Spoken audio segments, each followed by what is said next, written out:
स्वागत है आपका आज की क्लास में। आज का टॉपिक जैसा कि मैंने मेंशन किया है स्पॉटिंग द एरर। आपको यहाँ पे इसमें एरर निकालना है। क्वेश्चन नंबर 1 देखिए, no one were present when I enter the hall या नो एरर। यहाँ पे देखिए, जब भी सेंटेंस में some, every, some, no, any इनके साथ वन आता है, every one, okay, everyone, everything, everybody ऐसे वाले वर्ड्स आते हैं तो everyone is आएगा, everyone is, everything is, everybody is, someone is, something is, okay, somebody is। मतलब क्या, इसके साथ सिंगुलर वर्ब आएगा। वर्ब कौन सा आएगा? सिंगुलर वर्ब आएगा। नो वन, जैसा कि हमने क्वेश्चन में देखा, जैसा कि मैंने आपको क्वेश्चन में बताया था, no one, no one is singular verb आता है इसके साथ। नो वन, नथिंग, नोबडी इसके साथ सिंगुलर वर्ब आता है। एनी वन, एनीथिंग, एनीबडी इसके साथ भी सिंगुलर वर्ब आता है, याद रखिए। कॉम्पिटिटिव एग्जाम में यहाँ से एक क्वेश्चन तो कंफर्म आता ही है, तो ये याद रखिए टेबल को। ये देखिए, मैंने सब्जेक्ट वर्ब अग्रीमेंट की क्लास में बताया था, एवरीवन इज आएगा, everyone is excited about trip. Okay, I hope you understood. अभी मैंने आपको क्या बताया, इनके साथ कौन सा वर्ब आता है? वर्ब यहाँ पे सिंगुलर वर्ब आता है, तो यहाँ पे नो वन के साथ कौन सा वाला वर्ब आएगा? सिंगुलर वर्ब आएगा। बट यहाँ पे तो वर्ब दिया गया है, वर्ब क्या है? प्लूरल वर्ब है, तो यहाँ पे हमें क्या करना था? सिंगुलर वर्ब, वाज लिखेंगे। वाज क्या है? सिंगुलर वर्ब है। आई होप यू अंडरस्टूड। अगर कॉन्सेप्ट फिर भी आपको नहीं समझ में आ रहा है तो सब्जेक्ट वर्ब अग्रीमेंट की मैंने क्लास बनाई है, 5 क्लासेस बनाए हैं, 5 वीडियोस बनाए हैं सब्जेक्ट वर्ब अग्रीमेंट के, ठीक है? तो वो देख लीजिए, आपको एक कॉन्सेप्ट अच्छे से क्लियर हो जाएगा। ऐसे ही बहुत सारे कॉन्सेप्ट मैंने वहाँ पे क्लियर किए हैं। अब देखते हैं अगला question. I hope you understood this. No one was present when I entered the hall. जब मैं हॉल में गई तो वहां पे एंटर हुई, वहां पे कोई नहीं था, वाज आएगा यहाँ पे। चलिए अगला क्वेश्चन देखते हैं, क्वेश्चन नंबर 2। क्वेश्चन नंबर 2 देखिए, कॉम्पिटिटिव एग्जाम में पूछे गए क्वेश्चन है ये। Economics are nowadays included as a subject in all colleges या नो एरर। ये देखिए, ये भी मैंने कॉम्पिटिटिव एग्जाम्स इसमें सब्जेक्ट वर्ब अग्रीमेंट में समझाया था। क्या? Some nouns end in es and look like plurals but are actually singular in meaning। but meaning कौन सा देते हैं? singular meaning देते हैं। ऐसे nouns कौन से हैं? दिखने में ये plural होते हैं but singular meaning देते हैं। singular के जैसे यूज करना है ने। For example mathematics, physics, economics, wages, innings, arms, news, politics, measles, ये सब क्या है? ऐसे नाउन है जिनके आखिर में यस आया है। देखिए, जिनके आखिर में यस आया है, दिखने में ये प्लूरल लग रहे हैं बट होते सिंगुलर। इनके साथ वर्ब आप कौन सा यूज करोगे? सिंगुलर वर्ब यूज करोगे। दिखने में तो ये प्लूरल लग रहे हैं, ठीक है? दिखने में तो ये प्लूरल लग रहे हैं। अब थोड़े सेंटेंस करते हैं। वर्ब्स देखिए, is, was, are, is, are, was, were, ये सब क्या वर्ब्स है? हेल्पिंग वर्ब्स है। इनमें इज, वाज क्या है? ये सिंगुलर वर्ब होता है। वहीं आर क्या होता है? प्लूरल वर्ब होता है। यहाँ पे देखिए, फिजिक्स इज आएगा, एन इंटरेस्टिंग सब्जेक्ट। जैसा कि मैंने बताया था, फिजिक्स, इसके साथ क्या आएगा? सिंगुलर वर्ब आएगा। Physics is an interesting subject. Okay, first inning dash spoil due to rain, was आएगा। इनिंग का भी मैंने बताया था।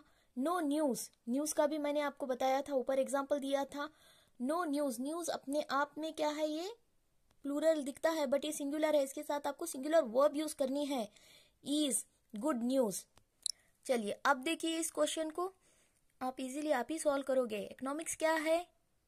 दिखने में प्लूरल लग रहा है बट ये सिंगुलर है और सिंगुलर वर्ब लेगा अपने साथ।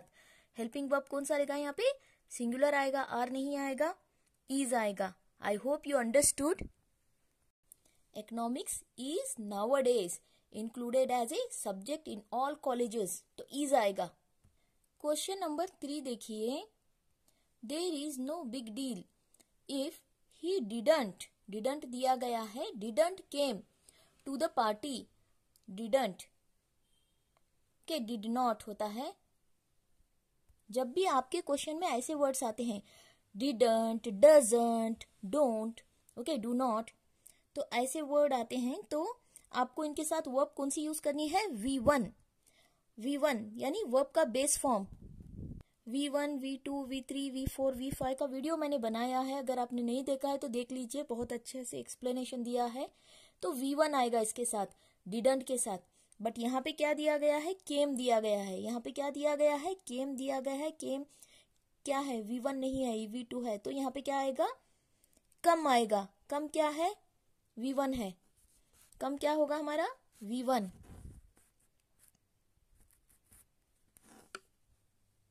तो वर्ब का फर्स्ट फॉर्म V1 या बेस फॉर्म भी कह सकते हो। तो राइट आंसर इज, यहाँ पे एरर कहाँ पे था? बी में था।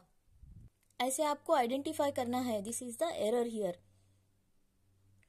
ऐसे क्वेश्चंस पे ध्यान नहीं जाता, आपको ये याद रखना है। चलिए question number 4, 20 miles are a long way to walk, या नो एरर।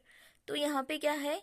जब भी क्वेश्चन में डिस्टेंस की बात बताई जा रही है तो सिंगुलर वर्ब आएगा, याद रखिए। और एज लॉन्ग बताया गया है, यहाँ पे सिंगुलर वर्ब आएगा। 20 miles, ईज आएगा, आर नहीं आएगा। तो एरर बी में था। कहाँ पे है एरर? बी में है। ये रिपीटेड क्वेश्चन है, कॉम्पिटिटिव एग्जाम में पूछा गया क्वेश्चन ही मैं यहाँ पे लिखी हूँ।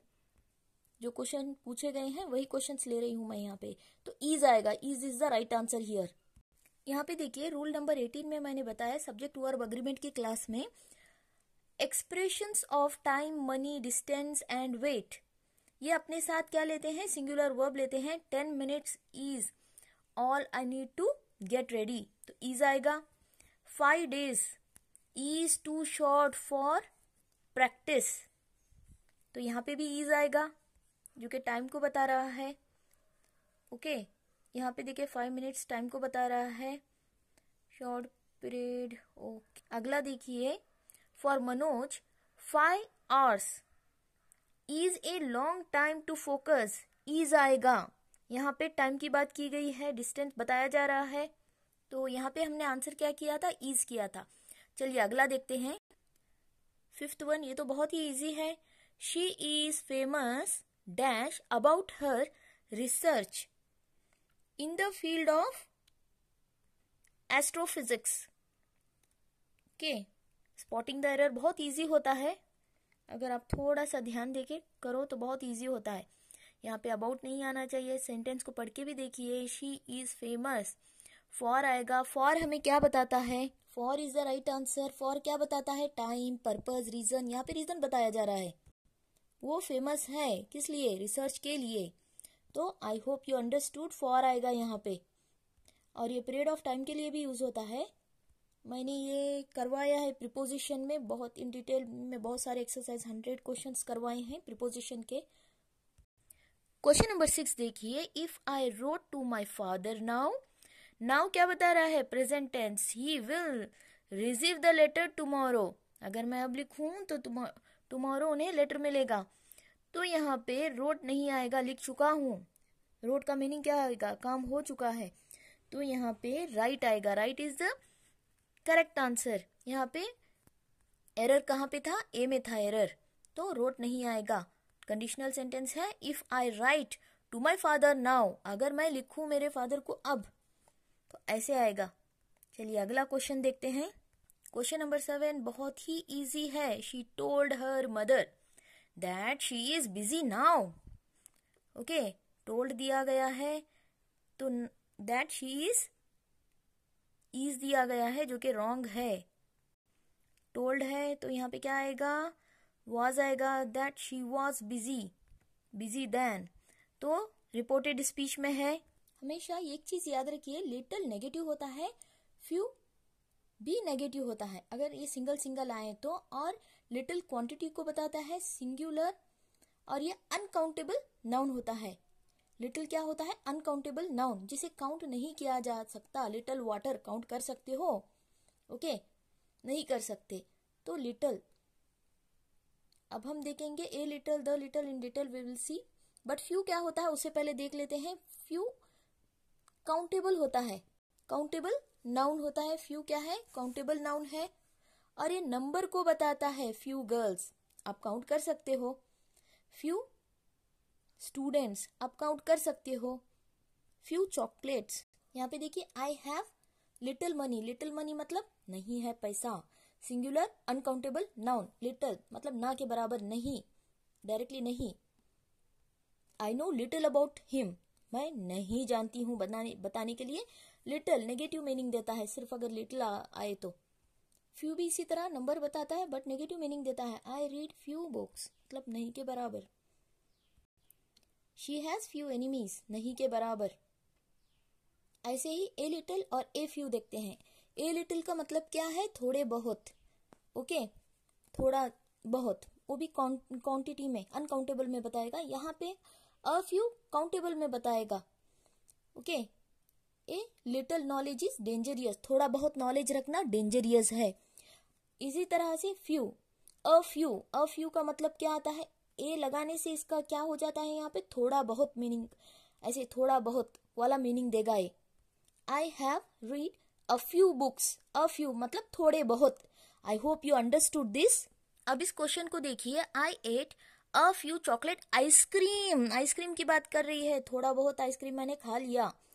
इसे काउंट नहीं कर सकते, दिस मॉर्निंग बताया जा रहा है तो इसे काउंट नहीं कर सकते। अ फ्यू नहीं, थोड़ा बहुत काउंट नहीं कर सकते तो अ लिटिल आएगा, यहाँ पे अ लिटिल आएगा। आई होप यू अंडरस्टूड। वीडियो अच्छा लगे तो चैनल को लाइक एंड शेयर कीजिए अपने दोस्तों में। और अब तक अगर चैनल को सब्सक्राइब नहीं किया है तो सब्सक्राइब कर लीजिए। मिलते हैं अगले वीडियो में and thank you for watching.